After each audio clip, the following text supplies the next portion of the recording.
everybody, and welcome to another episode of Three League OGs. I'm your moderator, Ashley Stroehlein, of course, joined by my three co-hosts, Muggsy Bogues, Earl Cureton, and Charles Oakley. Guys, how's it going this week?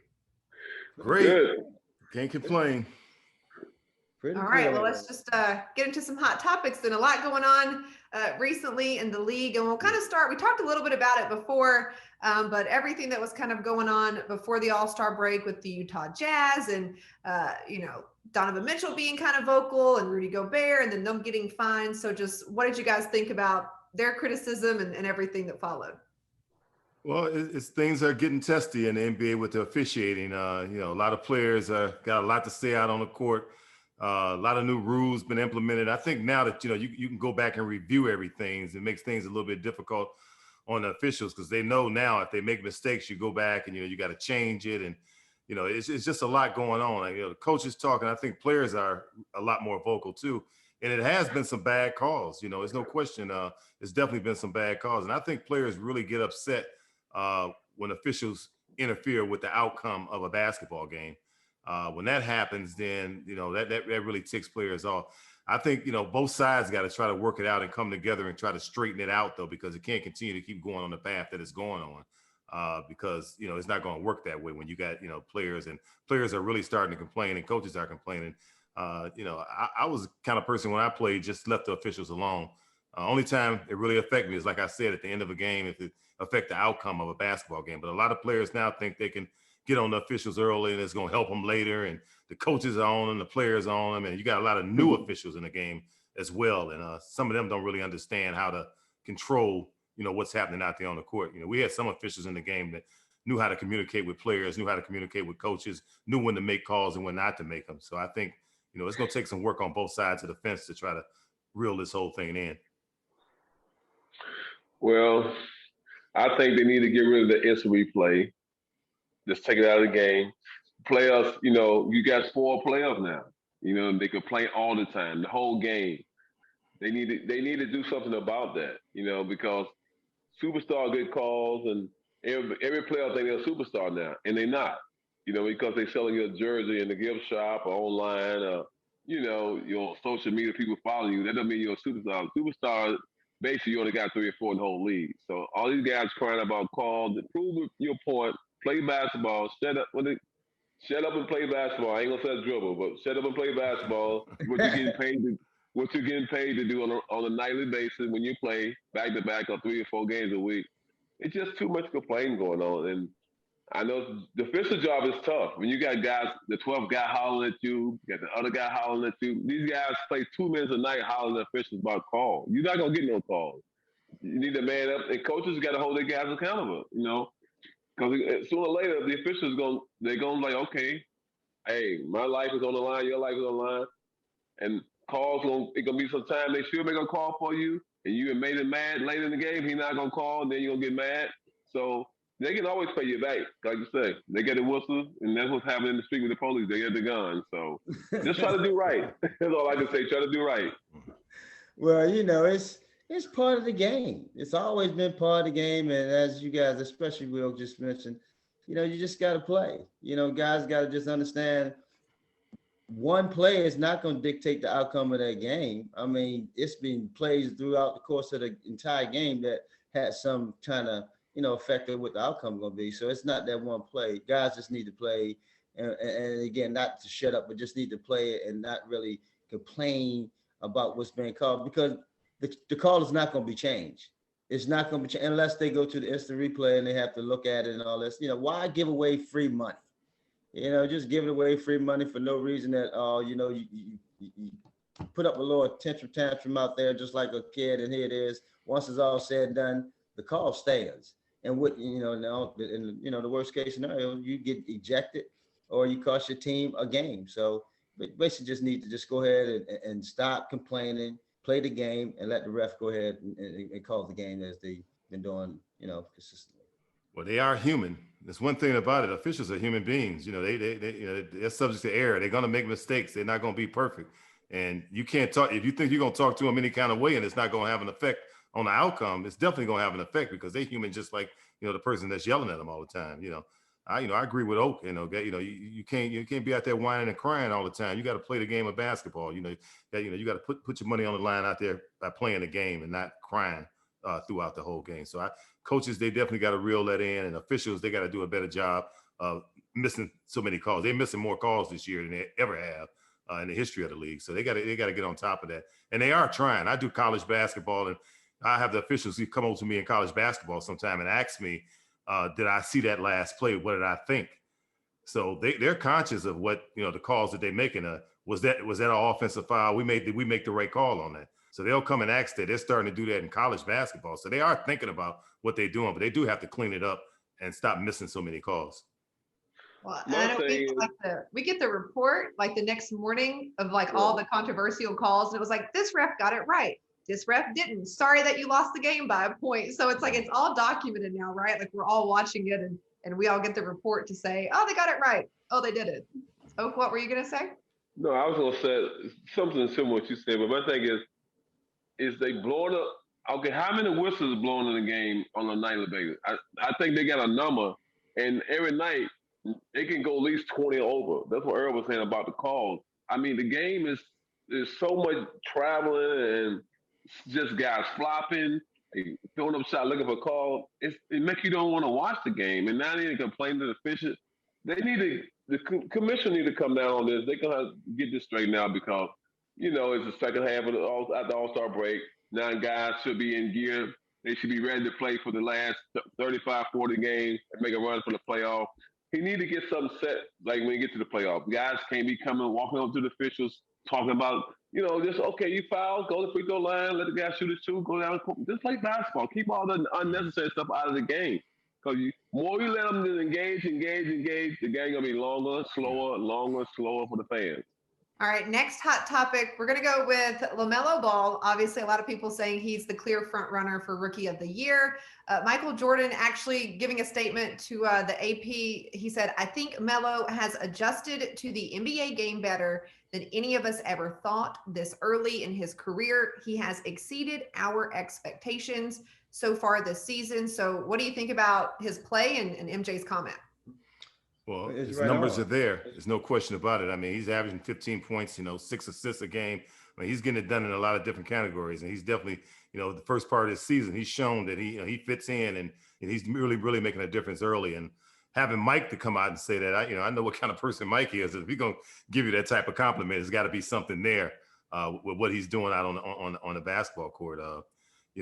We got him. Detroit's in town tomorrow night. So I'm going to get a chance to get a good look at him. He's playing that game, but he's been playing well, all season long. And right now he is the front runner for Rookie of the Year. There's no question. I mean, those things can change the second half of the season, but he's got a huge lead right now in the way he's playing. And, Muggsy's been talking about it all along. He brings a lot of excitement, his court awareness, his feel for the basketball game and understanding it. And to be a young player and a rookie just coming in the league, you don't always see those type of things this early in a person's career. Well, you can see he got the IQ being a basketball player. His older brother in the league. And I think that, he adjusts quicker than his brother, even though his brother was LA with great talent. He was some talent, growing talent. And I think that maybe the first 10 or 15 games, he got a chance to come off the bench and see how the game should be played, how he got to play with the guys. Now he had to start the lineup. He's still distributing the ball. I think now he got to play longer. Some of his numbers may be going down a little, but he's always a part on the court. When he got the court awareness, so he going to always make guys different. I think he's a pass first point guard, but he still can score. You can see that he averaged 16 points, 6 assists, 6 rebounds, and he's long. He can play two positions. So you got to worry about just a straight point guard. He can play the wing. He's just an all-around ball player. You got to give him credit to his dad, who raised the 3 guys, his 3 sons, and 2 of them in the league. One still fighting to get into the league. So, hey, they got some fight. He got some fight in him, so give him credit. Yeah, I mean, the kid, like I said, from day one, I always picked that he was going to be the Rookie of the Year. It's because that's what he is. He's a pass-first type of guard. And I believe that by him playing overseas last year, him playing professional gives him a little heads up on some of the rookies, because he got an opportunity to play against professionals. And he, not playing just 30 games, playing multiple, beyond 30 games. So he's he's predicated to where he's not going to hit the wall like some of these rookies probably will hit the wall coming forward. So he really he's mature. He's a mature kid that, you know, from day one you can see how he plays the game, how he sees the game. He wants to make guys around him better, and at the same time he's starting to gain confidence in his ability to score the basketball. And once he really truly understand how to control the tempo of the game, he's going to be a really treat to watch night in, night out, which he already is. But I think more he continue to get the opportunity to play against these star guards, the confidence is going to continue to grow. And I'm looking forward to seeing him in the second half. I think one of the interesting headlines that came out this week, it was on another podcast, but someone was saying like the Warriors promised LaMelo, they had told him, we're going to draft you. And then come draft night, they didn't call his name. Obviously in Charlotte, we're enjoying that he's here, but I thought that was interesting for that to come out now saying, yeah, Golden State told me they were going to pick me. They didn't. So. Wow. Yeah, but I'm happy. We'll take it. Hopefully we have the rookie of the year here. Next hot topic. All right, we got to talk about Gary Payton. We've seen him coach in the Big Three and do some other things, but what do you guys think about maybe his potential return to the NBA as a coach, maybe an assistant coach, a head coach? Well, Gary's a personality. We know that. There's no question about it. But yet he brought a lot to the game, you know, as a player, you know, being one of the top defensive players in the game during his time. He'll have his hands full coming back in if he's going to teach defense in the NBA right now, because that's pretty much non-existent. But he would be a guy that could probably get something started in terms of that. I think he'll be tough on the guys. You know, Gary was a guy that would get in your face and never back down from anything. You know, he speaks his mind. You know, he's outspoken, and I'm sure a lot of these coaches would probably like to have him. I could see him probably looking back to Miami. I see Miami's got a couple guys that may be out of that organization next year. It may be an opening there for him to go. The Lakers is another possible place that he could possibly end up at and be an assistant coach down there. I think Gary can definitely bring some. I think, you know, they need more players, former players, to be involved with some of these young kids they got in the league now. And to bring a guy like in that brought that kind of flavor to the game and that kind of excitement to the game on the defensive end of the floor, it can do nothing but try to help the young guys mature and become better players in the league. Well, I think Gary is, you know, he, like I say, he got a temper. He's a hothead, or what you want to call it. We coached in the Big Three together. I know from playing in the league. I mean, you know, he was a true point guard. For his, like, he could score, but he wasn't a great scorer. He played good defense, got guys involved, but making the transition to the new era, in this era, I tried it 10 years ago. I mean, I had fun doing it because I was myself. But like I said, it's almost like a little daycare. You're gonna have to do some babysitting. You know, I don't know about changing the Pampers, but you're gonna have to you're gonna have to cut back, you know, what you used to say or what you used to do, but you still gotta be that man. And I think Gary, you know, sometimes, you know, they say I couldn't do it, but I never was a hot-headed, but I just, you know, just like people just disrespect me. So Gary, I think Gary, you know, if he get into it, he gonna see that it's a whole different ball game, and it's like a big watermelon, a small watermelon. It's real small now, because what we used to do, you can't do it no more. But you still gotta let them know that, hey, I'm here to try to coach you and teach you, and what we trying to do as a team. So I think, you know, if you go in and see it, they sit down and tell them that, hey, you know, we need you to ease back a little bit, but you still can be the man you are. I think it'll work for him. Yeah, I mean, Oak, you pretty much have a more finger on the pulse than any of us, because you coach him in the Big Three, as well as, you know, had that opportunity to coach with the Bobcats during that time. And it is different. It's different times. You know, these kids are not the same as we were coming up. We always say the kids are entitled these days.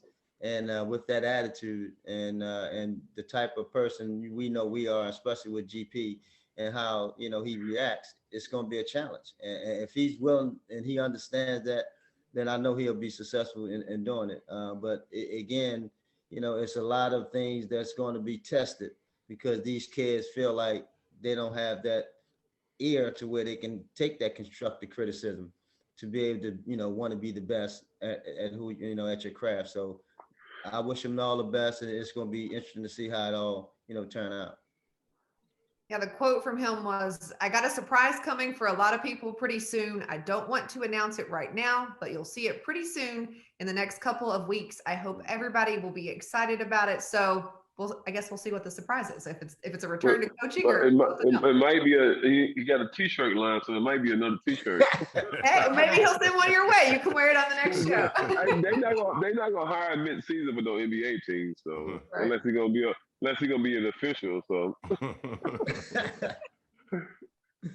All right. Any other thoughts on hot topics that you've heard or been interested in before we move on to rapid fire? Yeah, the moves that's going on, the Blake Griffin move, going into Brooklyn and trying to see where Andre Drummond is going to end up. That could be interesting. He'll have 1 year to spend with somebody, and the Lakers, I hear, has got a bid for him. And I see now Brooklyn's tried to jump into that. I'm sure Brooklyn don't want the Lakers to get Andre. I think a guy like him would be a fit with the Lakers because he don't really need the basketball. They get a rebounder, and they had the Dwight Howard, and they had a couple guys down there that block shots and rebound.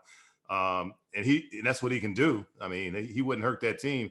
And you're only looking at a 1 year obligation to him. The rest of a half a year actually. So those two guys have been like, you're just trying to figure out what's going to happen, how Blake will fit in with New Jersey. I mean, I watched him a whole lot, and I think him going there, he'll end up being a fourth or fifth wheel now. There's no pressure on him.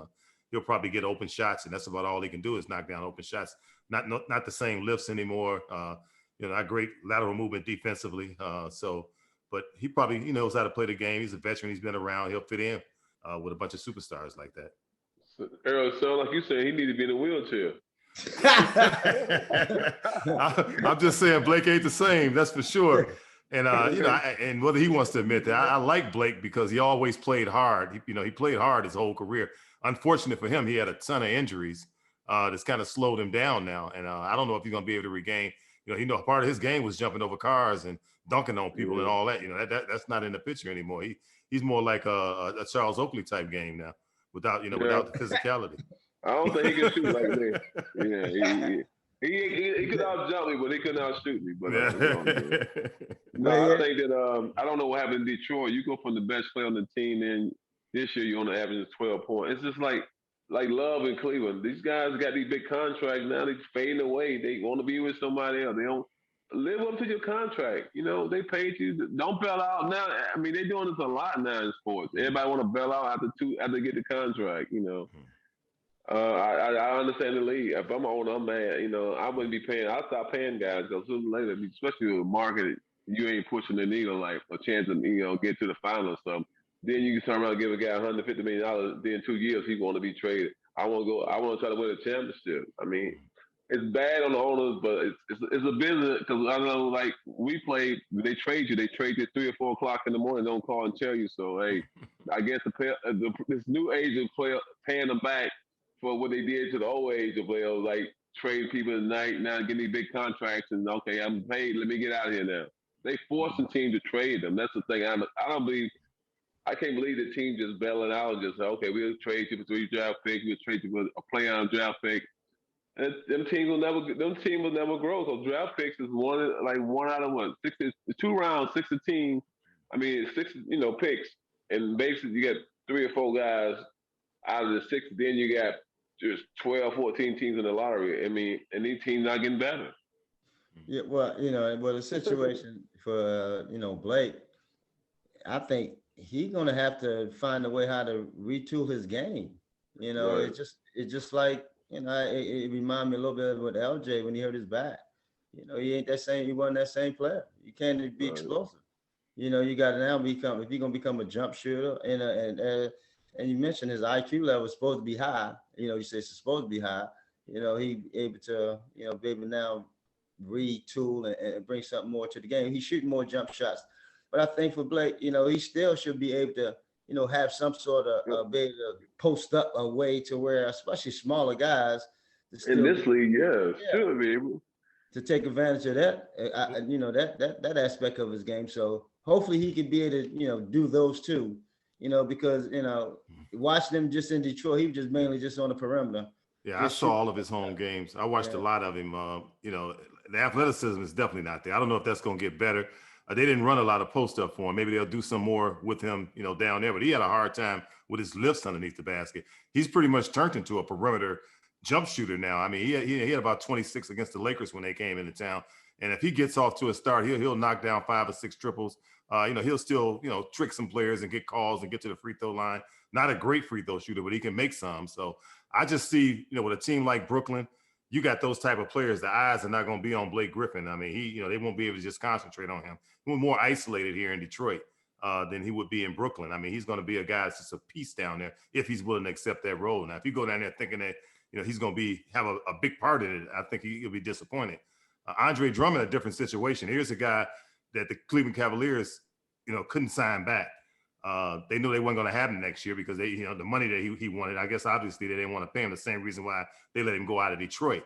So rather than, keep him in their lineup and keep him going, they figured they'll let him move on and go someplace and go to somebody that can sign him, because Cleveland's going to lose out on that all the way around the board. They can't make a deal for him.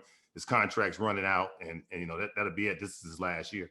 So that's why he's on the move. He just got paid in Detroit. He's not going to get nothing over $15 million a year next year. No, absolutely not. Well, he was at the end of that contract. He's on $28 million this year. So he signed a $130 million deal in Detroit, and he's at the end of that right now in Detroit. He'll get half next year or less. They're not going to pay him no money. He can defense, rebound, and talk a little, but when the playoffs come, they're going to put him in pick and roll, bring away from the basket, so he can't really shoot jump shot or free throws. So I don't see nobody paying him that kind of money. I mean, 10 or 15 for a guy who can't make it, that's great. I mean, he got Detroit. He tricked them. You're right. Go ahead, Trick. Go ahead, finish it. No, yeah, you good. No, you're right. I mean, his time. I think the center of his caliber is done. He got that. He got his big reward right now. I think a team need to look at him in a situation to where if we're gonna utilize him for this season, his salary is already half been paid. Do we want to bring him in, or do we teams want to buy him out? I don't think, would he accept a buyout? Would he accept $2, $3, $4 million on the table to go join another team, like a Lakers, to want to come in there, and where they able to make that difference up, or him being able to just, put that aside because he's willing to, sacrifice that to win the championship in Drummond's situation. Definitely wouldn't hurt the Lakers because a rebounder like that, and with LeBron James playing, I mean, he could fit in down there. You don't necessarily need the basketball. We saw that Dwight Howard be successful with it last year. Yeah, but he's looking for a long-term deal, though. That's not going to happen with the Lakers. So he wants to bring a team in that's going to possibly offer him a long-term deal, and I don't think anybody's going to offer him no more than a 2 to 3 years. New York, like he can trick New York. No, seriously, though. They feel like, well, we got some wing people, so we need a big guy. Even though they got Robinson and Noel, but they haven't proved themselves like Drummond. So he improved his stuff. They like, well, he's still like what, 27, 28 at the most. He's still young. Played hard, led the league in rebounding. He did some positive things. He just don't move the needle down. Like I say, he's not a stretch 5, and they're gonna bring him out. I mean, then when you go to the Lakers, they're not gonna play you like 25, 28 minutes again. They're gonna like play in 15, 18 minutes because they don't need him for a full game, especially with AD back healthy. Absolutely, and then, you're right. And the thing about it is that he also going to have to, focus on the change in his game. He got to be willing to just say, I'm going to rebound and block shot.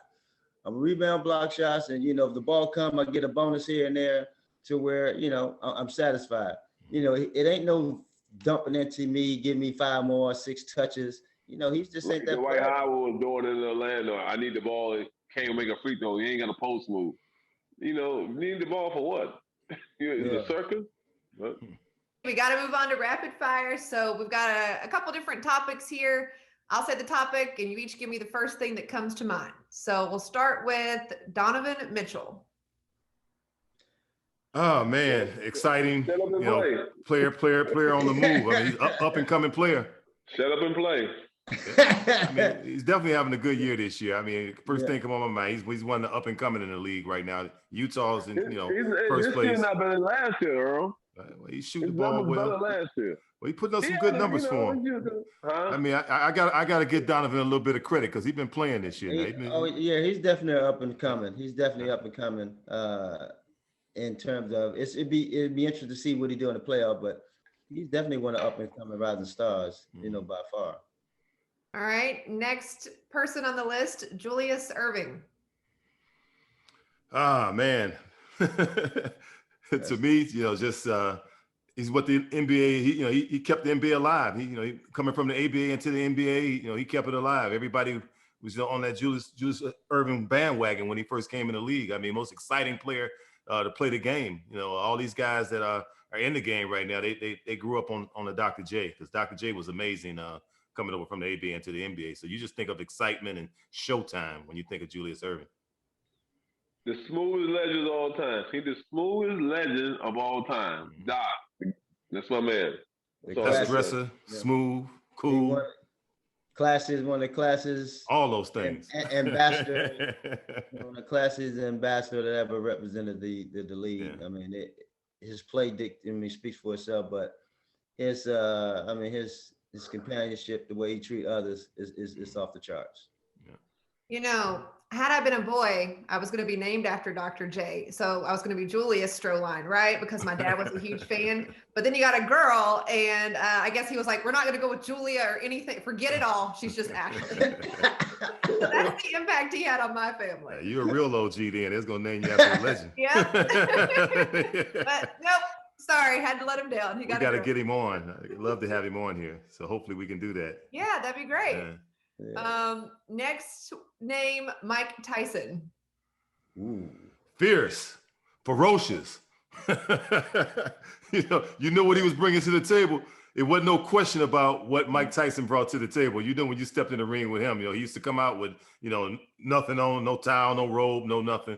And he ready to fight out the locker room. So you know what you was going to get. You're going to get knocked out, So I don't know. He might have been an idol of Charles Oakley's. I mean, they had same type of dig. Yeah. He was, Mike was just special. He used to come out in the neighborhood, stop, shoot dikes on the corner with the guys, and you never forget nothing like that. When he got put in jail in Indiana, I went to see him, showed him love.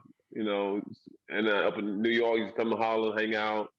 So he was one of the type of guy you always can reach and have fun with. I love his energy. I know everybody always talk this and that about him, but hey, I have nothing bad to say about Mike, because everybody go through ups and downs. Yeah, I mean, I never had the opportunity to meet Mike Tyson, man, but he's black trunks, black tennis shoes, no socks, coming there, just knock you out. I mean, that was ferocious. He always been a hero of mine in terms of, the way he went out there and where he came from and how he just pursued his dreams and took no prisoners. I mean, he's always loved Mike Tyson. He's one of the most, like I say, one of the most powerful guys that's out there in the ring. Michael Spinks fell down before he got hit. It's pretty intimidating. All right. Next name, Hakeem Olajuwon. Man, Fred Astaire, Michael Jackson, Hakeem Olajuwon. He was a dancer. Yeah, he best footwork of any basketball player that played the game. The athleticism. He started off with a soccer career, but his footwork was off the chart. He was relentless in his efforts. What he did, but the footwork is what you always remember that about Hakeem Olajuwon, and the ability to block shots and the way he moved out there on the floor. It was. That's why I put him up there with Fred Astaire and Michael Jackson. Yeah, smooth. He was a smooth operator on the court. I mean, he did so much with his size on the court.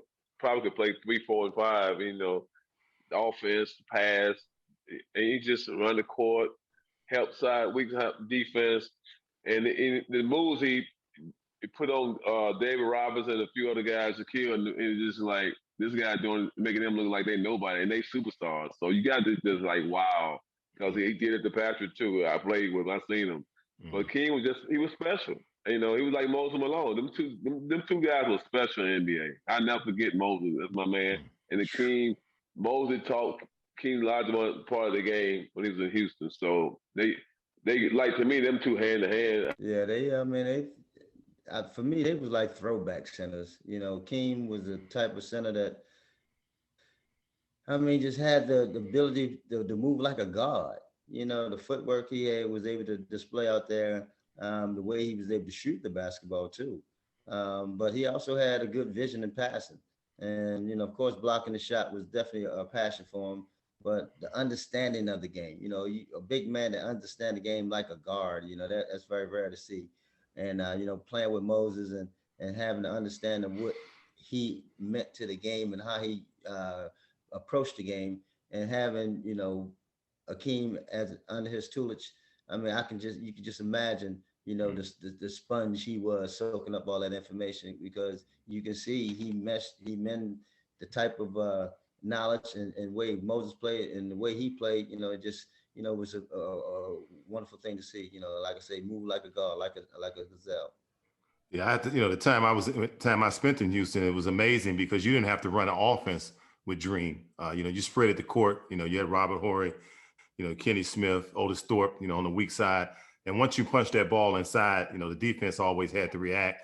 He developed a shot that took him away from the double team, fading off 1 foot. And I know everybody see that he'll take one dribble and turn the wrong way and fade and knock the shot down. And his ability to be able to find an open man too. He would give the ball up. If you tried to come after him, he knew where it was coming from and he knew where his players was at. And he was so good at finding that open guy when you tried to double team him. And even when you double team him, a lot of times he scored over that as well. So he brought a lot to the team. He made it easy for a coach. He made it easy for his players. Okay, we'll do 2 more before we move on to a new segment today. So when I say San Antonio Spurs, what comes to mind? Oh, mainly Popovich. Popovich, consistency. Over the years, they San Antonio Spurs always been a team that's in the conversation. You go back when they got the 2 big men, they had David Robinson, down there, and those guys playing together for a number of years. They were always in the conversation. So I would say consistency is probably the big word to come out when you talk about San Antonio. Not like, they're not like now what they were in the past, but they had 2 of the best big men in the game down there. And every year they found a way to make it happen. The way they, it's Popovich, the way they continue to operate, it starts with the culture, start with, in terms of how he get his players to be accountable, buy into his program and the things of that nature. And you can see it from the David Robsons and the fundamental Tim Duncan to the Ginobili, the Parkers. And now, it's a little different situation where they, where they are now, but you can still see, the respect that the people around the league still have for the Spurs. And the last one, Craig Sager. Flavor. When you say his name, all you can see is those jackets he wore. One of the greatest broadcasters. I mean, he brought a personality to broadcasting. There's no question about that. And all the players loved him, and they still miss him. When playoff time starts, you always look for Craig Sager, mostly to see what he was going to have on, because man, he has some outfits for for the ages. So I always think of flavor when I think about Craig Sager. It's always about the outfits. He had the opportunity to interview me, and of course he had one of the sharp outfits on, and you're always gonna kind of kid him about that. I felt like I dressed pretty neat myself, but it never was that flamboyant and that outlandish that he wore. He was a warm soul. Anytime he interviewed you, he made you feel special, and just being around the players, he just respected each and every one of us, and but the players respect him more than he ever can imagine. So Sager always will be missed. Yeah, I feel like he did it right. Like he never had, like some reporters maybe have like an agenda or a topic that they want to focus on. And I think when he passed, I was, listening to what a lot of players had to say, and everyone was like, he respected us and he asked the right questions and he did it the right way. And I don't know, just put it into perspective what he really meant to the sport as a broadcaster. And of course, as you guys mentioned, like the outfits, I try and think of that. I'm like, there's no way I could keep up with that. Like, what could I do to even like be a little bit like Craig? But I can't rock the outfits, the jackets like he did. So that wasn't just the jackets. It's down to the whole thing. Down to the shoes. All right. So our next segment, it's a new segment. We're going to call it overreaction or nah. So basically, I'm going to make a statement and you kind of tell me, is that someone overreacting or nope, not at all. So the first one, the Dallas Mavericks will miss the playoffs this year. So are we overreacting with that statement halfway through the season, or might be right? I'm overreacting. Okay. Yeah, I go with overreacting too. It's too early to see what they're gonna do. They got some good players down there, so we'll see what happens. The next one, Kemba Walker is to blame for the Boston Celtics struggles. It's definitely overreacting. That's overreacting. I mean, I don't know how you can blame a guy that's hurt, most of the season. I mean, you can't blame him. If he stunk the place up, it'd be one thing. But injuries and trying to pull himself back together, I don't think you can blame him. Yeah, it's overreacting. I think, Kemba was injured early on during the season, but you can see now he's starting to get himself back healthy again. And of course, the Celtics are benefiting from his health. But again, you got other players got to be able to step up when guys are down. Marcus Smart's been out as well. Jaylen Brown, some Tatum had some issues. I mean, not issues, but had some slump games there, a couple there. So subpar games, I should say. So a lot of things goes into that. Okay, the next statement, the NBA is soft now. Nah. Well, it ain't. Well, I'll say it is not as physical. I don't want to go so far and say, well, I believe Oak will say it's soft. Yeah. I would guarantee he'll say it's Oh, soft. no question. Well, the rule changes got a lot to do with it too. So, yeah. I don't think they got the guys that that same type of physicality. The game's changed. It's more of a jump shooting league now. Yeah. It's not a post up, physical, knockdown, bang. The type of game that Oak played, I played, you played. When you were in there, guards the lanes are free. You can drive up the middle now. You don't have to be afraid of getting just knocked out. Like that's what used to happen when you played. Big guys would make guards pay. They punish them. But it's more of a jump shooting thing. A forearm, you can guard a guy with your forearm in the post, and that's it. And you can't put hand check anymore. All the physicality, the things that make the game really physical, is they took it away from the game. So that kind of made it softer. It's definitely softer right now than it was in our era of basketball. I feel like that's so many different sports, right? Like I'll watch clips from different things back in the day, whether it's just something you could do and get away with, or the physicality. And I'm kind of that's one of the reasons hockey or maybe even NASCAR, sometimes when it gets too heated and the guys actually fight, I'm yes, let them throw a punch or two. It's okay.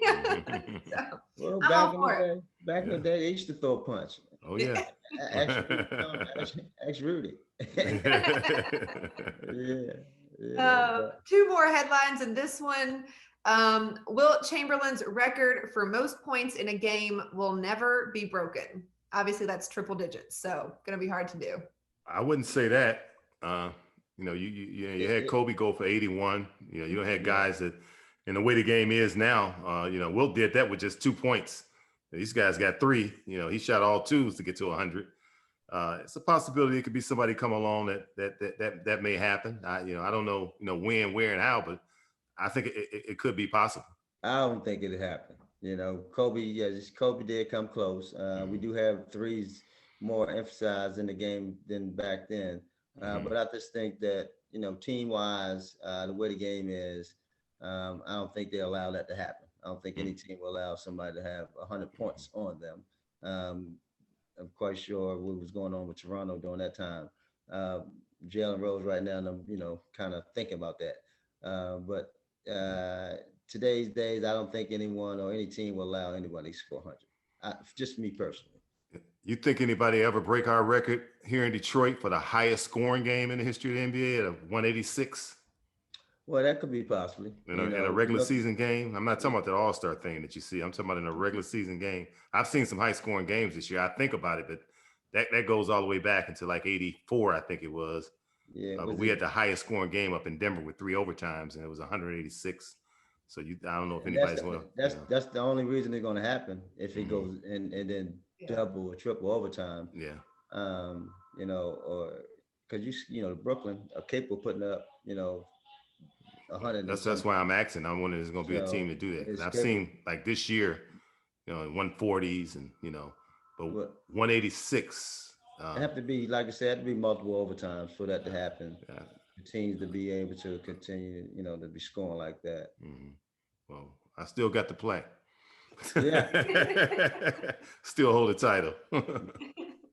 And last one in this segment, the Hornets are a center away from being a top 5 team in the East.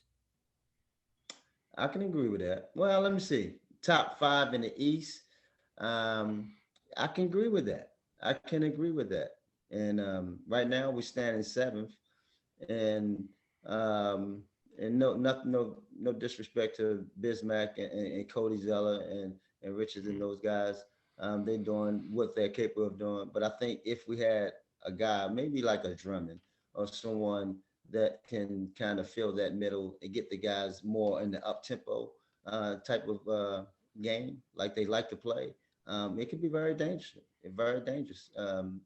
Very exciting, I think, for the guys. I think Melo will really benefit as well as the other team, being able to have more possessions, more opportunity to get in transition. So I can agree with that assessment. You think the Hornets will pay Andre what he want then? Is that Well, probably no, you saying the Hornets I'm might not. be that team for No, Andre? I'm not saying. I'm saying the type of play. If he buys into what I was saying earlier, being that rebound, block shot type of guy, to where he can, because he's still relatively young, to buy into that, aspect of the game and not worrying about, just being dumped in. But Well, knowing Andre, he's already bought into that.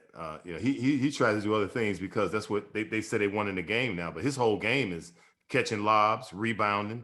And he needs to become a better shot blocker. But I watched him all while he was up here in Detroit. He's satisfied, with leading the league and rebounding and doing the things that he was doing. But he tried to expand his game. Obviously the free throw shooting had to get better. That was one area that he really had to work on. But you're talking about a guy that go out and get the boards for you every single night. He did that, all these years while he was up in Detroit. yeah, So I think whoever get him will get a guy that exactly what you're talking about. Those are the things that he'll do. the jury's out. Mm-hmm. All right, we have another new segment today. I'm really excited about this one because Muggsy, one of the reasons that you came up with this podcast was to kind of share some of those OG stories, maybe tap into some that people don't really know. And so what we're going to do for this final segment, I'm kind of going to go back to something from each of your careers and maybe a headline that we've seen, and you can kind of give us the backstory. Sound all right? All right. All right, Muggsy, we'll start with you. And I've seen this one pop up. I don't know if it's because we're doing the podcast now and like my phone's just doing it, but I've seen this pop up a lot recently. And it goes back to you and Michael Jordan. When you were playing for the Hornets, he was playing for the Bulls. A moment in a game when MJ was guarding you. I'm not going to say what he said because some of those words aren't really in my vocab, but I think we kind of all know the headline. And basically he just stepped back and told you to shoot it. That'll be the PG version. But what actually happened during that game and when MJ kind of said that to you and did that particular moment have any effect on the rest of your career? Now, how crazy is that? Mm-hmm. Somebody's, well, even if it was, and I know what you're talking about. Somebody, and on the internet, I don't know how folks get on the internet and make up kind of stuff, but it had a comment in there where MJ supposed to have called me a midget, shoot the ball midget, and I shot the ball, and I supposedly had missed, and that supposedly had an effect on the rest of my career. That's one of the craziest asinine stories that you can hear. I mean, think about all the stuff that I've been hearing all my life. And here it is. I'm 10 years in my career already. and somebody says something and it's going to affect my career. It don't make no sense. But what really happened was that my knee, they looked at some of my numbers after the series and after I started having surgery on my knee and I haven't started playing. And when I missed a year, then I came back, my numbers had went down. And I guess they started feeling because my role had changed. I start now coming off the bench for certain teams. And, because like I say, I was 10 years in my career already and going forward. So they try to combine them and make it seem like, well, that had some effect on my career. But, MJ, we always have those type of dialogue, how we greet each other. But no, that's one of the craziest story that always resonated on the internet.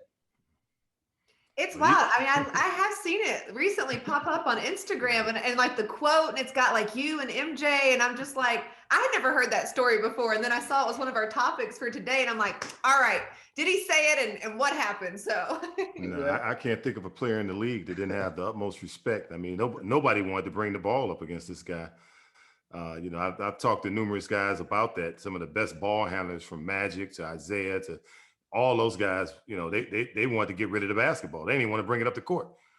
So he changed the game on both ends in terms of pushing the ball and finding people and getting everybody involved, and it never was a liability defensively against anybody that played in this game. So I can't see, there's no way that something like that, if anything, he changed some other people's careers in terms of them handling the ball with the deals that was being made, that you don't take it from me, I won't try to post you up. And I mean, he did a lot of things to make the game different. So I think, I don't know what that story, that's the first time I heard that story before. Yeah. But I know MJ had to have the utmost respect, because none of those guys didn't want to bring that ball up. They all feared it. But just to be clear, MJ did actually say that to you during a game? Oh, no. I'm saying. Obviously it didn't affect you. Yeah. No. But what I'm saying is that, we call each other, we greet each other. He called me midget, we each other. So so those things are just how we greet each other. Sure. Yeah. High five up, trying to put a high five and me trying to hit it and all that sort of stuff. So, right. Yeah, so all those, we have so much fun with playing with each other. So all those things, and like I say, it's just things that people, again, like I said, it's the internet. They try to get some kind of, and they try to match and put something together. No, there's no truth to it. And Earl, for you, and our memory lane question for you, you played with a lot of great players. You've won 2 championships in the NBA. And so when you kind of look at your career, is there one person that kind of taught you more than someone else, whether it was about the game or just adjusting to the NBA lifestyle? I could go through all I've got a list here, right? Like, you won 2 championships, you did this, but of everywhere that you've been and everything that you've done, is there anyone that is kind of at the top of the list for having guided you on and off the court? Well, it was quite a few players, but number one on that list would probably have to be Julius Irving. Coming in as a young guy, I idolized Julius growing up. I had his posters hanging up in my dorm rooms when I was in college, and never thought I'd ever have an opportunity to be in the same locker room with him. And when it's a guy that you look up to, and it's a guy that definitely didn't disappoint me. And we talked about it earlier on the show in terms of the way he dressed, the way he carried himself, the professionalism about him. That's a guy that I definitely, wanted to be like, wanted to pattern myself after in terms of just carrying myself like that. It was always style. It was always class. That's one guy right there that I have to say that would be at the top. Other guys like Caldwell Jones. I mean, I had a bunch of great veterans in my locker room that taught me things on the court, but Julius showed me on and off the court, what being a professional and what class was all about. Well, any final thoughts? Well, we had one for Oak. We'll save it for next time. I'll be curious to see what he has to say about some of his memory lane moments. But he's got a lot of them. Yeah. Final thought is, where the hell is Oakley? It's got to be like a weekly thing. Like, where is Oak? Like, he would have been good for this segment, because I think he has some great things, I know. Before that, we were talking about the NBA being soft. Now we're going to the lane. Like, where is Oak when you need him? All his special parts. Well, perfect. I think that's going to do it for this week's episode. I always enjoy it when we all get to talk. It's great when we have guests, but it's nice just to learn some new things about y'all. Yeah, it's been fun, Ashley. I learned something about you today. You was going to be Julius, huh? No, if only. I was like, you didn't want to do Julia? It's like, there's an alternative here. All right, we're forgetting the whole thing. Sorry. Everybody that see this podcast, all my friends, I get this podcast, that I tell them to go look it up, go find it. They go, first thing they ask me when they call me back, well, what was the girl that moderated? Nothing. That's the first word to come out of their mouth. I've been asked that I don't know how many times. Well, I'm here to help in any way possible. Absolutely. I'm happy to be a part. I enjoy it every week, and I'm happy we're going to keep doing it. And I saw the schedule for the upcoming guests, and we've got some pretty awesome names lined up. All right. Well, I'm just going to encourage everyone, as always, that takes a listen or watches this on YouTube to make sure you subscribe, you share it with your friends, tweet it, all that good stuff, and follow us on all of our social media accounts. I think we're on all of it now. Facebook, we've got the YouTube, we've got Spotify, Apple, Twitter, Instagram. So we're everywhere. We're on all platforms. Yes. Yes, this is awesome. This was a great show today, guys. Really good. Yeah. A lot of fun.